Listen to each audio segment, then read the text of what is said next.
as the 4 steps of taking in the good. The 4 steps that are involved in turning a useful, positive mental state into lasting neural structure. The first 3 steps are the standard steps. The 4th step is optional. So can you see it up there? I'll do it kind of quickly. First step, H, have the positive experience. You got to get the song playing.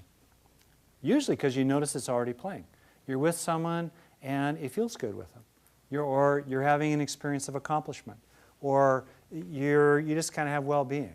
Or you're relaxing. You're exhaling and your body's relaxing as you exhale. You're interested in something. You go outside and it's pretty. You eat a glazed donut. Don't let my wife hear this, but glazed donuts are awesome.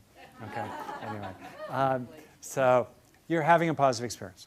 Or you create it. You think of something you're grateful about. Or you bring to mind someone who cares about you, maybe loves you.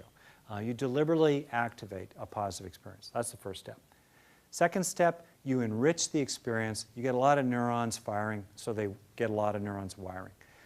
Minimally, you want to help the experience last. 5, 10, 20 seconds straight. All right? You can add to the enriching, you can get more of those neurons firing and wiring with 4 other factors that are well established in research on learning that help build structure in the brain. Intensity. So first is duration. That's the basic one. And then on top of that, if you want, as bonuses, help the experience be more intense. Right? That aids learning. Help the experience be multimodal. Feel it emotionally. Feel it in the body. Enact it if that's appropriate. Sit up a little straighter to strengthen the sense of determination. Let your face be softer if you want to really take in a sense of compassion. Maybe put your hand on your heart if you want to feel more loved. Okay? E for enriching. And the third step, A for absorbing, usually overlaps enriching in the actual practice. And it means simply that we are sensitizing, we are priming, in the terminology of psychology, we are priming memory systems so they become extra absorbent by intending and sensing that the experience is really sinking in. With children, I'll talk about feeling that it's going into you like the warmth of a cup of cocoa into your hands, hot chocolate, you know, on a cold day, or putting a jewel of the experience in the treasure chest of your heart. Adults, I'll use more abstract language like give yourself over to the experience, let it land inside you, let yourself be changed a little bit for the better by this experience. That's the absorbing step. That's the standard process of taking in the good. It's a little bit like, as a metaphor, a fire. Step 1, we light the fire. Get the good experience going. Step 2, we enrich it by adding logs to the fire. Step 3, we absorb it by letting this nice experience sink in. All right? And then, if we want to, and we're able to do this usefully without getting swept away, we help the positive experience heal negative material by linking to it, L for linking. In other words, since neurons that fire together wire together, if we're aware of both positive and negative material simultaneously in the mind, and the positive is more powerful, it's more prominent, it's more intense, it's more in the foreground of awareness, it gradually infuses the negative. It goes into it. It starts associating with it, even to the point of gradually replacing it. So as the negative material goes back down the memory hole to be reconsolidated in structure, it takes some of those positive associations with it, so that the next time it's reactivated, including as implicit memory, where we just have a funny feeling, or we don't feel happy, or there's a kind of sleepiness or an inhibition or a muzzling of us, whatever it is, or we go back to some old body postural pattern, the next time that negative material is activated, it'll bring back up with it some of those positive associations. All right, you want to try it? Why not? It's about time, right, Rick? Okay, let's try it. So I'm going to go to the next slide if you want to look at it. We're going to do this 2 ways. We're just going to do first the noticing, and then second, the creating. Okay, so first off, see if you can notice something pleasant in your experience right now. You're not creating something positive. You're just noticing something already positive. Now, it could be in the background of awareness. Perhaps an ongoing sense of vitality in your body. Or some basic background sense of well-being or connection. Maybe connection to other people, perhaps in this room or elsewhere. There could be a sense of just interest or curiosity in the mind. Whatever it is, maybe just a sense of appreciating good fortune. I'll be quiet in a moment. Bring this positive experience to the foreground of awareness so that you really have it. And see what it's like as a little experiment we'll do for about half a minute to just dwell in the positive experience. Sinking into it like a sponge, it's sinking into you like a sponge. You're staying with it, you're enriching it, you're helping it be bigger inside yourself, you're giving over to it, you're protecting it from other distractions. I'll be quiet in a moment. And you're helping it sink into yourself.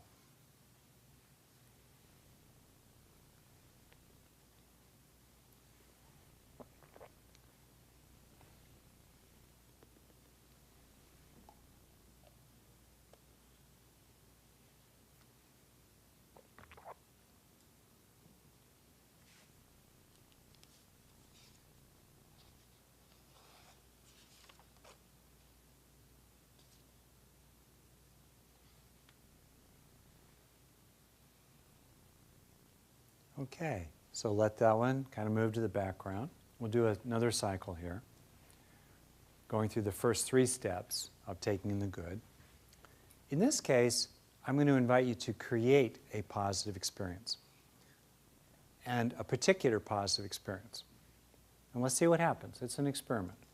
This one is feeling cared about. So if you can, bring to mind someone, and it doesn't have to be a perfect relationship, that you know cares about you. Could be in your life today or in your past, could be a group of people or an individual, could be a pet, could be a spiritual being or force. So you're trying to now turn the idea, the knowledge that this person does care about you, into an experience in the first step of having an experience of feeling cared about.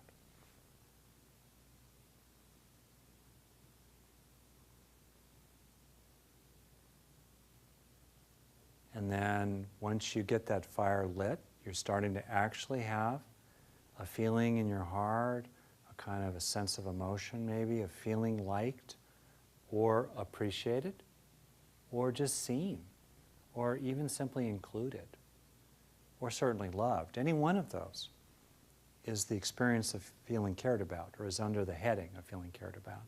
Then, second and third steps, enriching and absorbing. Help this experience of feeling cared about become more intense, help it last, and get a sense of it sinking into you, like water into a sponge.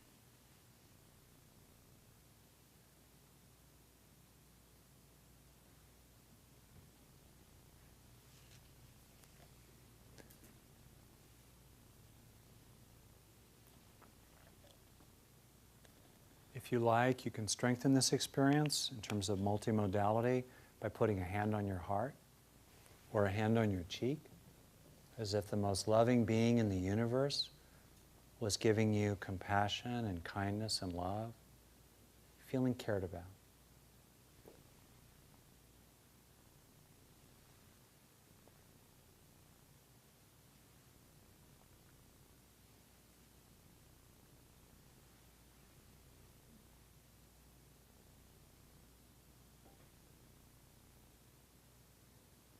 Okay. It's okay to keep feeling cared about, all right? It's really fine. It's one of the, as we'll see in a moment, really key positive experiences. So we did this little practice here, and as you can see in the slide, you're basically letting it sink into you. You know, if you were to summarize the whole verbiage, you know, from me today, or in my book, Hardwiring Happiness, which is about this topic, it could be summarized in 4 words. All right? You don't need to buy the book. You really don't. Have it, enjoy it. Have it lights the fire. You're activating it. Enjoy it installs it in your brain. 10, 20, 30 seconds at a time, half a dozen times a day. Gradually filling up your own backpack with inner strengths. Okay. So how was that for you? Any questions or comments about that practice? And then I'm going to talk about how to apply it, including in clinical settings.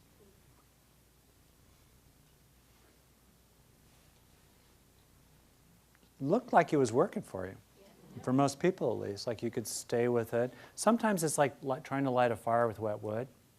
You know, especially when you're trying to create a positive experience, you can't get it going, or you get it going and it really quickly associates to something negative, like feeling not cared about, or by the right person, or in the right way. All right, that's very normal. And part of this practice is that it's a concentration practice, a dozen seconds at a time. You're trying to become absorbed in the positive experience and protect it. You're trying to create sanctuary for it.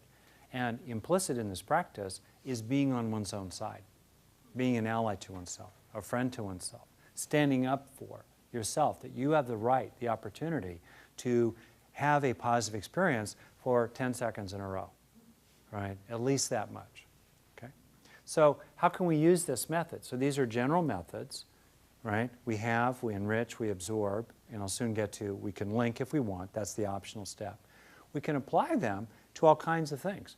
We can apply this practice to thoughts, registering that you were a nerd, not a wimp, for example, okay? We can apply this to any kind of perceptual experience, sight, sound, taste, touch, smell, and body sensations. We can apply these methods to really registering the shift in the body, let's say, in using, Anand's methods or related kinds of sensory motor learning. We can also use these methods, have, enrich, absorb, for emotions, to really, let certain kinds of useful, positive emotions sink in. Gratitude, joy, contentment, relief, right? Peace, helping them sink in. Also, desires. Desires, broadly defined, wants, values, goals, wishes, purposes, even drives. That's very useful to let sink in. A lot about life is, the secret to life in a lot of ways is to help yourself learn to want the stuff that's good for you that you don't want, right? Because the stuff we want, that's the easy. It's what we don't want, but we know is good for us. And I have my own personal list. So how do we help that sink in? Well, we can do that too. We can help the experience of a wholesome desire sink in, or help it sink in when there's a kind of reward when we've acted from that wholesome desire. So the brain is increasingly inclined toward that particular high road because it anticipates reward down that road. And then last, behaviors of various kinds, actions, inclinations. We can also help that sink in. All right? These are the targets of taking in the good. Okay, so far? And then? Okay? Yeah. You want to do the microphone willing? Great. Thanks for doing that. It's coming around the bend. Here you go. Thank you. Yeah. I'm reflecting a lot about I've been here in the training for the last 8 days with the APM and brilliant Annette and all of her assistants. And I've noticed how when I interact with people who don't know me, I'm able to just be myself and I don't have the stress of home or... Yeah. And so it feels really good. Yeah. You're getting stories or connections with people that feel really good. Last night I had some not so great conversations with my hubby. Yeah. And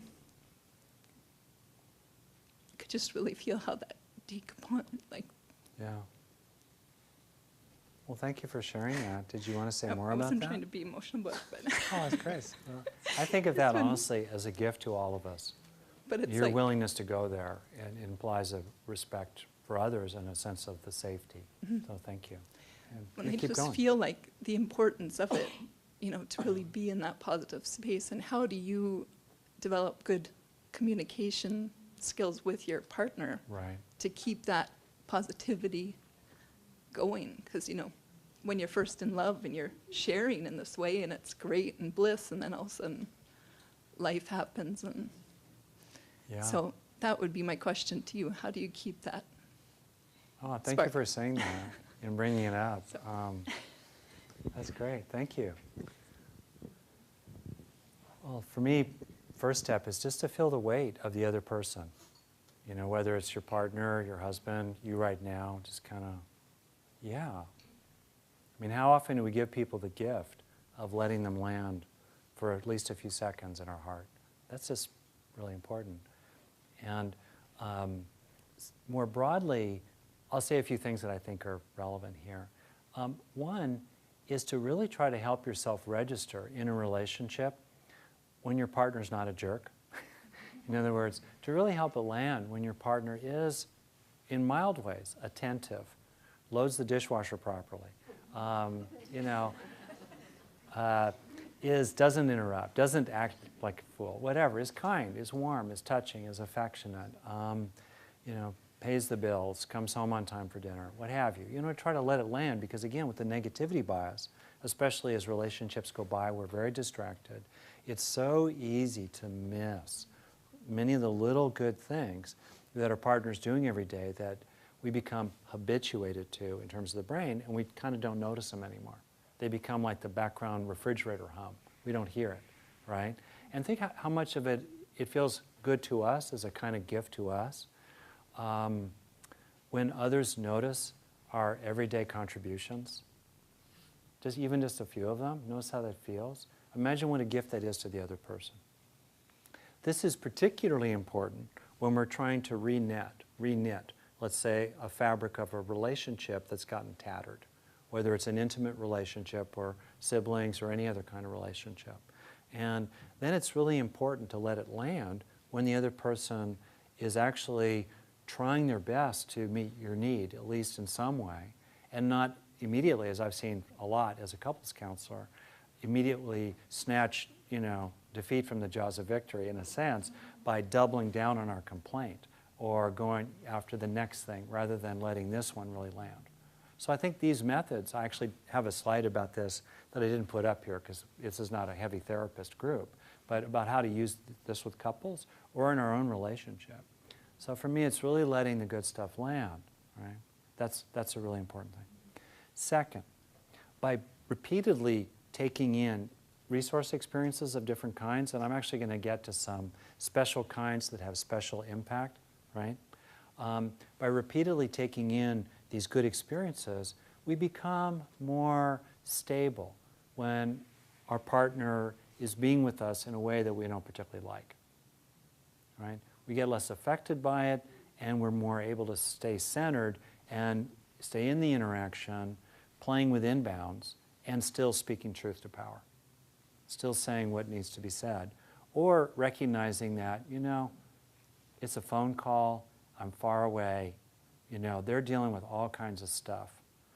10,000 causes upstream are causing their bad moment. And I'm probably more of a bit player in their bad day than really the cause of it. And I don't really need to get into this right now, to be restrained. So we have to decide which is which, we don't know. But practicing off the field, as it were, and building muscles in the brain, in effect, metaphorically speaking, and building up experiences of feeling loved, feeling worthy, feeling valuable, feeling like we have rights of our own, right? Feeling that it's possible to, fences make for good neighbors, I think, as I said, that, I can be here with you and not necessarily feel implicated in your mind stream without rejecting your mind stream. I can be in that balanced place where I'm very open to you while staying centered in my own seat, So we take in lots and lots of experiences like that off stage, as it were, or in the locker room or whatever. And then when, whoo, are you kidding me? The oatmeal starts to fly, we've built up capacities to be more resilient. We have more shock absorbers inside ourselves, and so forth. So I would say that. And to appreciate, too, that a lot of what we can help land are often subtle lessons where, like, the capacity to register and recognize the suffering in other people. I'm getting teary. That is also a resource experience to take in, to be able to stay with that and see that and realize, a lot of what's coming out my way, which I don't approve of, every bit of it for sure, and we're going to talk about this later. I have a little list I'm developing right now. I'm not waiving my rights. But there you are. But in the moment, I can register that, you're suffering, and that's a lot of what's happening here. And that capacity to see suffering in others, right, without being swallowed up by it. That too is a really powerful and beautiful thing we can take in. Good job. Okay, so let me segue off of that. I probably need that pretty soon myself, but I want to talk about different kinds of, that's okay, no, I'm good to go. I'll tough it out, you know. Different kinds of experiences have different kinds of value, right? So we want to take in good experiences. I already went through different categories, right? Thoughts, perceptual experiences, emotions, desires, and behaviors. We can take that in. And this is a way to think about what will help our clients, our students, our kids, our mates, our spouse, you know, what have you. But also, if you look up there, if you think about it, and I developed this model in my book a lot, and also at my website, I have tons of stuff freely offered. We have basically 3 needs: safety, satisfaction, connection. We therefore have 3 overarching motivational regulatory systems in our brain: to avoid harms, to approach rewards, and to attach to others. These systems are very loosely associated with the reptilian, mammalian, and primate human stages of evolution. You know, avoid harms, approach rewards, attach to others. Or as I like to think about it, pet the lizard, feed the mouse, hug the monkey. All right? Okay. In a nutshell. All right, so if you look up there, you can see that certain kinds of issues have other things. Like right here, if I could just play with this as an example, if we have an issue in the attaching to others system, there's been some kind of breach of rapport, or you know, empathic attunement doesn't seem like it's really happening here. Now, if I said to you, think of something you're grateful for, that's the approaching reward system, that probably wouldn't help the ache in the heart. Also, if I said, maybe think about some ways that you're strong or safe, that wouldn't really address the ache in the heart. If we have scurvy, in effect, we need vitamin C. Iron will not help. But if we have anemia, we need iron. In other words, we typically benefit from key experiences that are antidotes, that are targeted at our particular issues. So we could ask ourselves these 4 questions, which I just think are really valuable, and I use them. First question is, what's the problem? In other words, what's the issue? What's the nature of the condition? What's going on here? What's happening? Second, what if it were more present in my mind would really help? What if it were more present in the mind of fill in the blank? My client, my child, my student, myself would really help. That's the second question. What's the key antidote experience? What's the resource experience that would make a difference at this point or at this stage in the growth process? Third question, how could I have an experience of that? How could I experience it? Because we build neural traits by activating the mental states. We record the songs by playing them. How could I have an experience of that inner resource that would make a difference? That's the answer to the second question. And then the fourth question is, once I'm having the experience, how can I help it sink in rather than just wasting it on my brain? Right? See those 4 questions? I think they're really helpful. And you might think to yourself, these days, what's your vitamin C? You know, for me, a little quick story here, growing up, like I said, you know, king of the dorks, I landed in college and it felt like I had inside me a hole in my heart. I had not received the normal supplies of feeling included, valued, and wanted. Okay?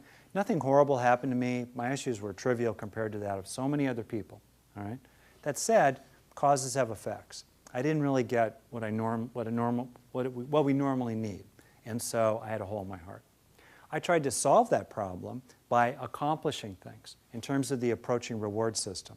That didn't help me feel better deep down inside, because that wasn't the medicine I needed. Right? I tried to help myself feel better by being determined, by being strong, right? By being stubborn, sticking up for myself. That's in the avoiding harm system. That didn't. That wasn't the medicine I needed. Right? What I needed, and I finally discovered this early in college, was I needed to internalize again and again and again experiences in the attaching to others system of feeling included, wanted, appreciated, liked. A girl smiled at me in the elevator.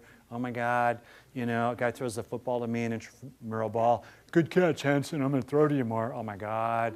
You know, people say, hey, let's go to pizza. Great. Hey, Rick, you want to sit with us? Oh, yeah, please. Anyway, I was like a little sponge. Feed me, Seymour. You know, take it in, because I wanted to feel that. Now, some of that I did foolishly, but a lot, I knew inside myself, this was my medicine. This is what I needed. You know, this was my vitamin C, right? So what's your vitamin C?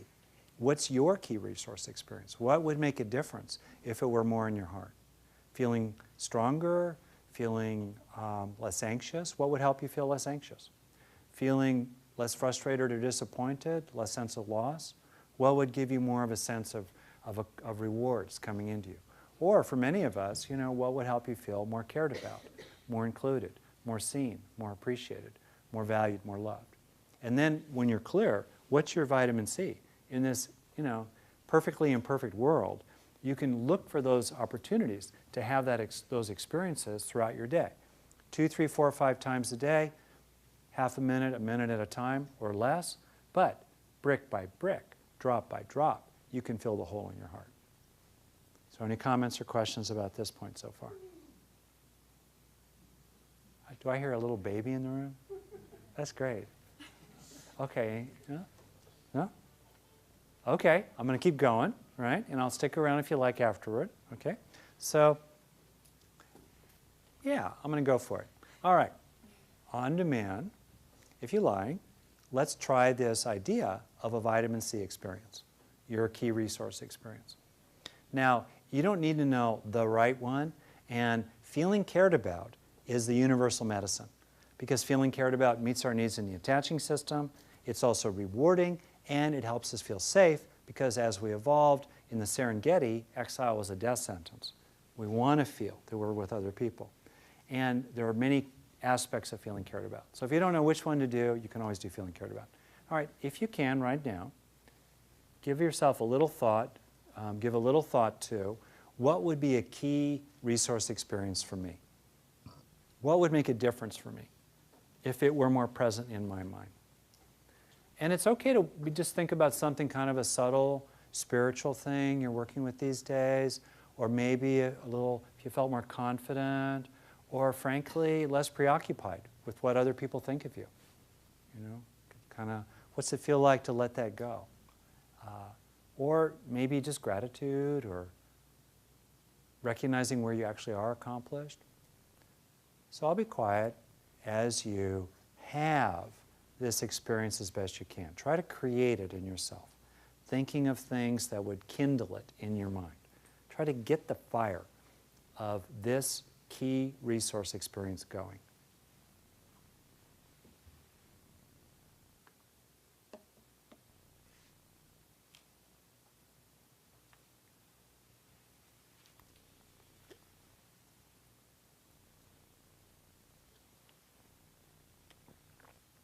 And then in the second and third steps, as you start having it, help it sink in.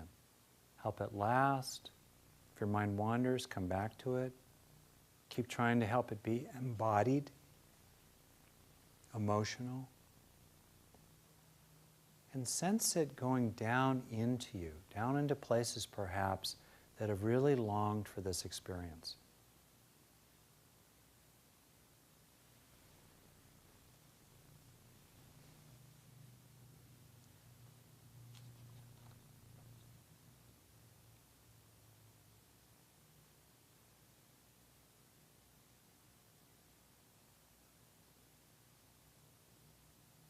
Be a friend to yourself. Let yourself receive this experience.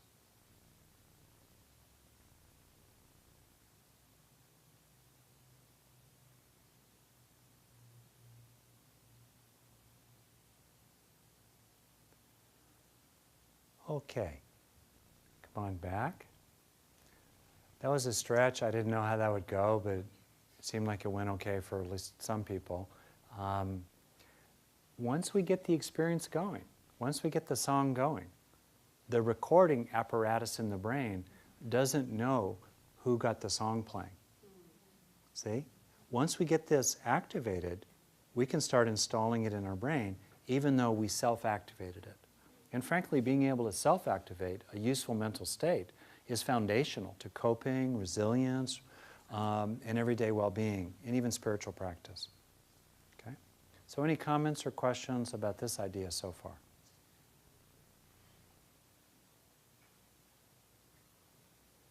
All right. I think this is okay that you're okay. I'm just going to read the vibes here. You know, different groups like New York, I've been there quite often. They're like, hands up, what do you do? Anyway, yeah, please. Okay. Can you, sorry, yeah. Yeah. Can you comment on the usefulness or otherwise of euphoric fantasies? Sure. Okay, great. So what might be the uses and misuses of euphoric fantasies? Most positive experiences are good for us. And it's interesting, again, I did a deep dive into evolution, to do this book. Mother Nature wants us to feel good because it's good for us.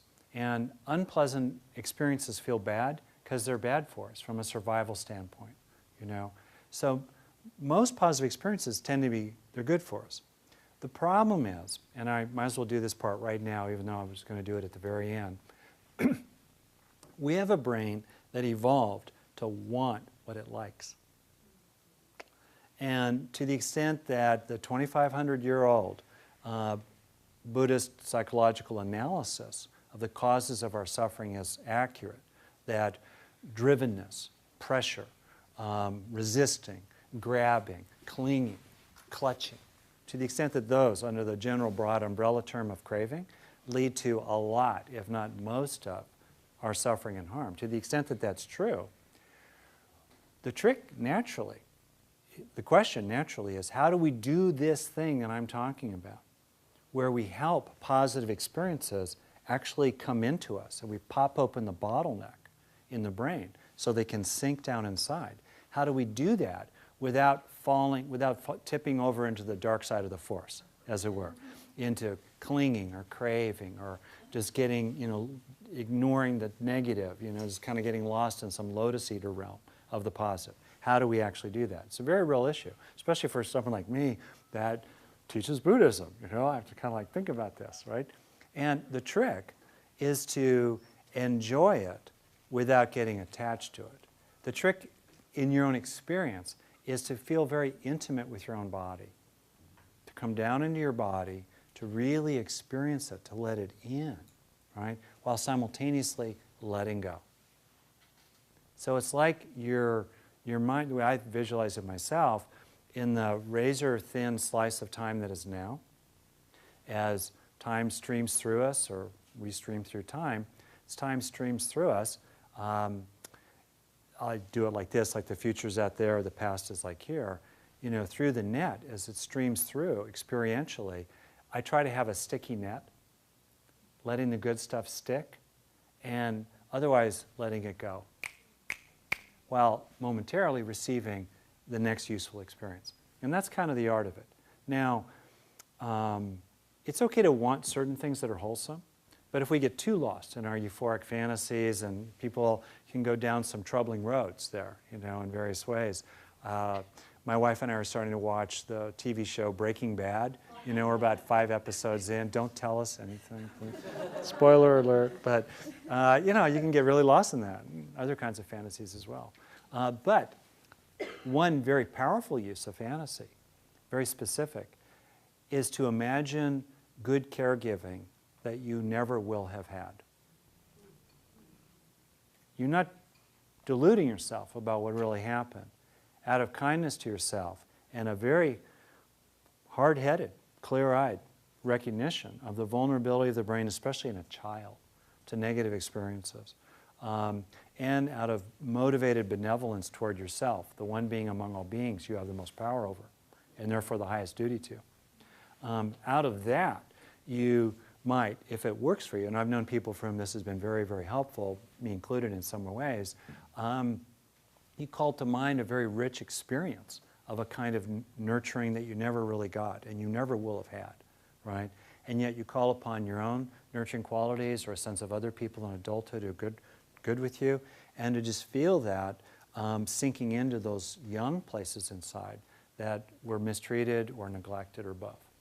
Right? So that's one way to have fantasy be really quite powerful for people.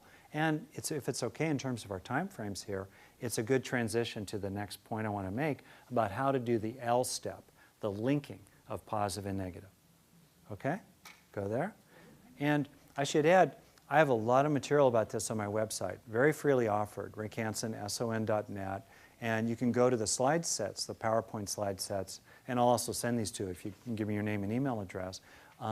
You can go to the PowerPoint slide sets where I'll do a whole day-long workshop on this for therapists, for example, with a lot of detail, including a lot of stuff about kids. So I'm going to do a few more points, and then we're going to do the link thing. So it's good to take in the good. Trust me, it's good to take in the good. I think you've seen what it's like to take in the good. There's a nice quote here from Lao Tzu. How does he put it? Keep a green bough in your heart, and a singing bird will come. All right. It's kind of nice. Now, how do we use this with others? How might we use this with our students, with our children, patients, clients, whatever? If you look up there, you'll see that we can offer taking in the good to others just like we do anything with other people. One, we can do it implicitly. We can just take them through it without making a big deal about it. Like someone, for example, is shifting their body in a useful way or registering a useful attitude or getting a positive feeling. We just say things like, yeah, isn't that nice? This sense of warmth between us. Or yeah, that sense of stability in your body now. Yeah, stability. We're just keeping that fire going. We're just keeping those neurons firing so they wire. We're trying to get past the critical mass phase, that threshold, roughly 10, 20 seconds, where it actually starts converting and encoding into neural structure. Below that threshold, especially with a brain that's not yet sensitized to the good, it's nice, but it doesn't make much difference, if any, at all.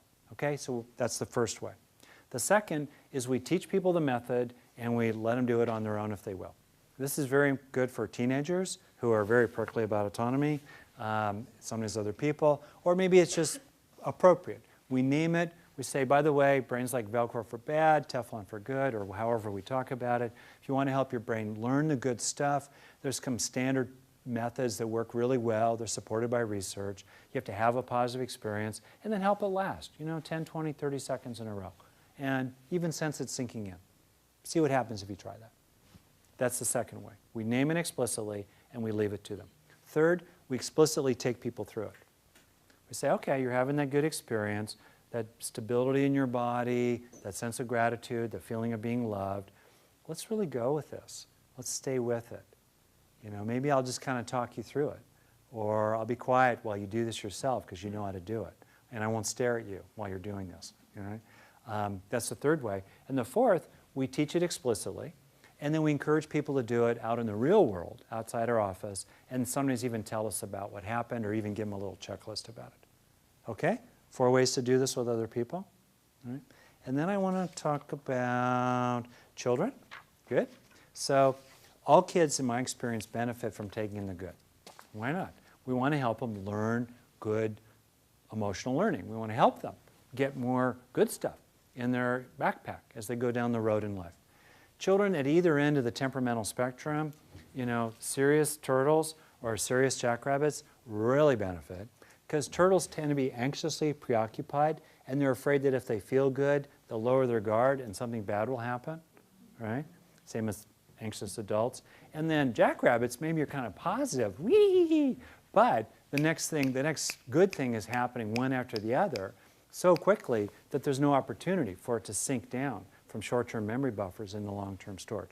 Plus, jackrabbits going to turtle pen schools get, banged on many times a day, in terms of negative experiences. So they need it especially as well. Kids register positive experiences faster than grown-ups do, so we don't need to take the time with them. By the way, in this setting, I'm kind of unpacking these methods, right? But in real life, have it, enjoy it.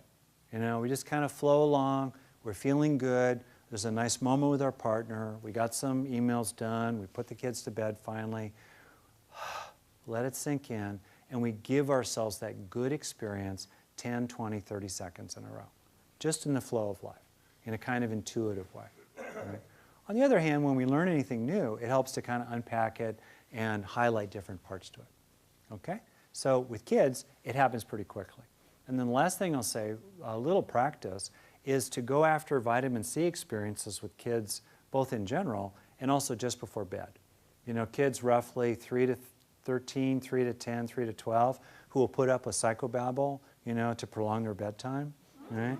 So you can kind of talk with them about a good thing that happened in the day, kind of have that positive experience, get it going, light that fire. And then once it's going, yeah, isn't that nice? Kind of sinking in. That's a real keeper, isn't it, sweetie? You know, put that one in the treasure chest of your heart. I've seen that little practice just before bed has surprising impact. Part of it, of course, is because mom or dad is actually giving you special attention. You know, that matters. It's non-specific. Okay. But in addition to that, you're getting the benefit of really taking in the key experience. And I've just seen that have a really, really big impact. I should use that as a way to also say that for me, there are 3 kinds of benefits in taking in the good. One is the specific flowers we grow in the garden of the brain, the garden of the mind-brain system. The particular resource, whether it's a child or an adult, that is taken in. Second, what's implicit in the act of taking in the good. You got to get on your own side to take in the good. You got to treat yourself like you matter, which is really important if you haven't felt like you've mattered enough to other people. You're also being active rather than passive, you know, a cue ball instead of an 8-ball, and you're training attention. Because to do this, it's not always so easy. And the third type of general benefit in taking in the good is to sensitize the brain to the positive, to actually make it spongier to the positive over time.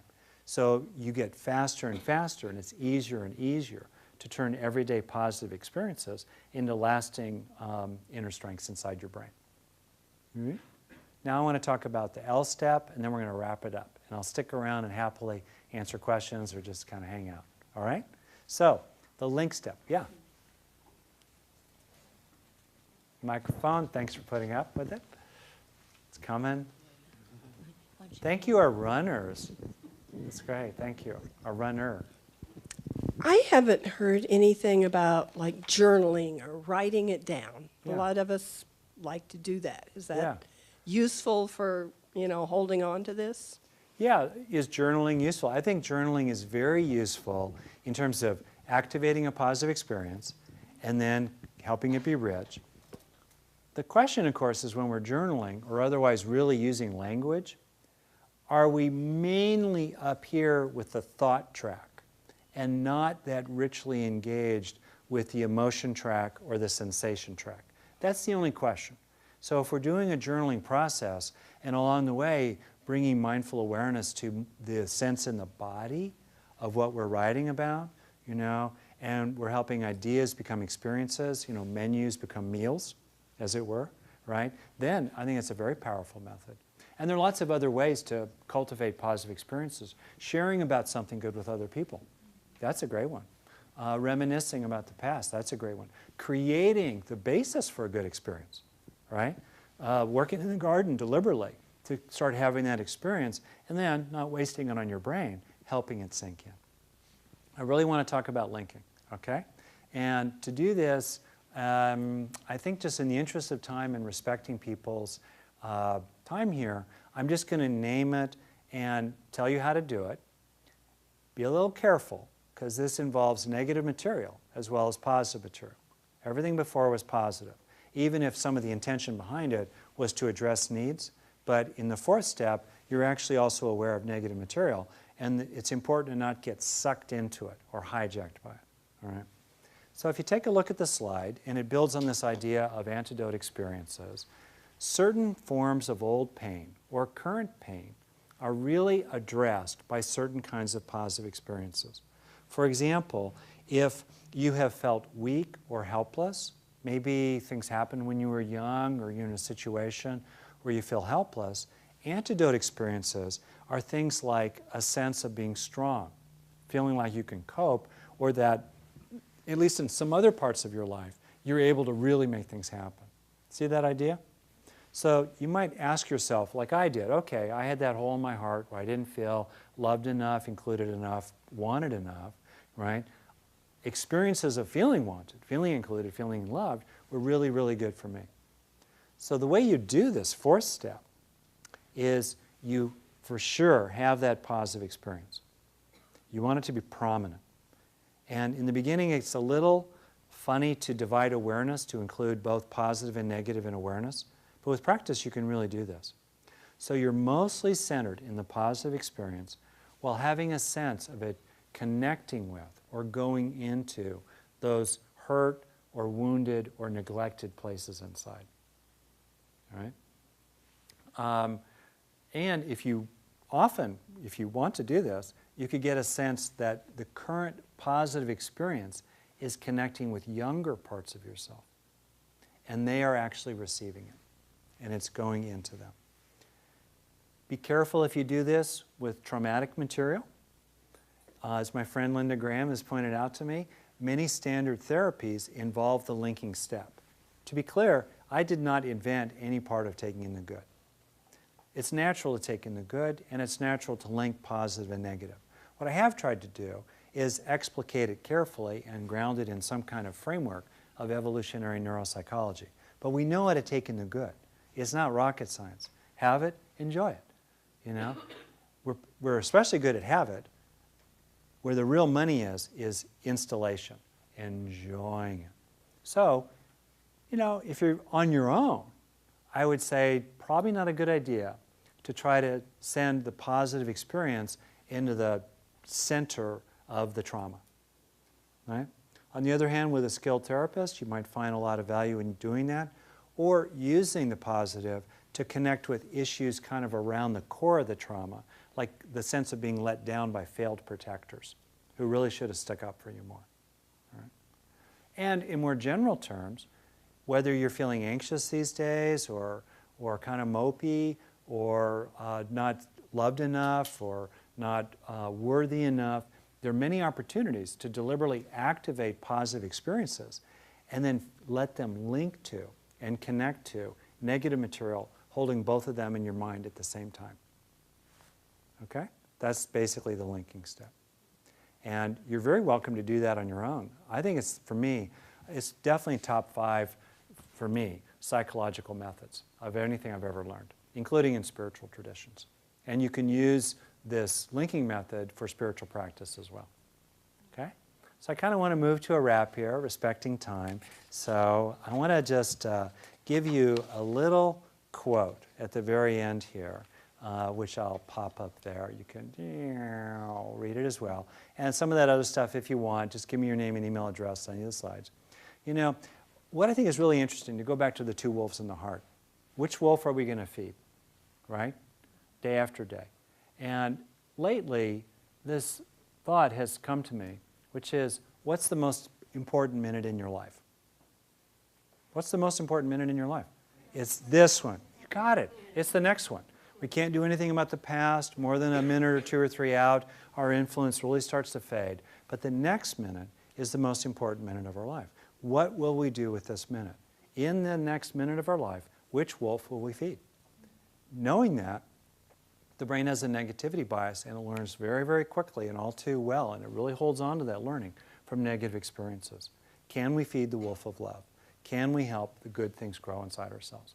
And to me, it's very powerful to appreciate that this method is practical, and it's grounded in science, and we earn it. We have to do the work, right? We can't just la-li-la our way through life. We have to do what we can to have these positive experiences, and then especially help them sink in. That's where we earn the fruits. But if we do that, day after day, it's the law of little things. Things will really change. And as you see up there in the quote, you know, this is from the Buddha, he says, "Think not lightly of good, saying it will not come to me. Drop by drop is the water pot filled. Likewise, the wise one fills oneself with good." So I really wish you well in filling yourself with good. And as much research shows, as our own cup or pot runneth over, we start having a lot more to offer other people as well, helping the world become a better place. So, thank you. Thank you. I even have a pretty picture, see? Kids. Thank you. Thank you so much. Okay, my pleasure. Sound. Yeah, you got the sound. Thank you so very much. Wonderful, wonderful. I love it. I can see the room. I mean, people were crying. stuff, going through deep experiences. Anyway, so again, as I said, we don't have the actual book. He said, you don't have to buy it. I don't believe him on that part. And but you can put your name in the back, so you can get the slides and you can get on Rick's everything. And that's about it. And Rick, you're going to hang out for a little bit? Really, pleasure. Yeah? Okay. So Rick is just going to be here if you guys want to talk to him. And I was trying to make up a way that you can sign their books once they buy it, but I don't know how to do that, so we'll forget that part. Thank you very, very much. And I do want to thank Mike. Where's Mike? Mike Davis. Is he around? He's probably going to run in from the office. And Carol, here's Mike. I mean, these people just put a lot of work. Come on, Mike. Mike. And Jason and Carol. I mean, these are all people in the training. They're part of my staff. And all of you guys that are in the training that just vacuumed and put the chairs and just turned this room into a presentation hall very quickly. Come on, because I want to thank you. And you come here, our flower arranger. Yes, come on, flower arranger. And the students that help. Come on, stand up. Then let's recognize you. Yeah. Thank you. You're adorable. Okay. All right. Here we go.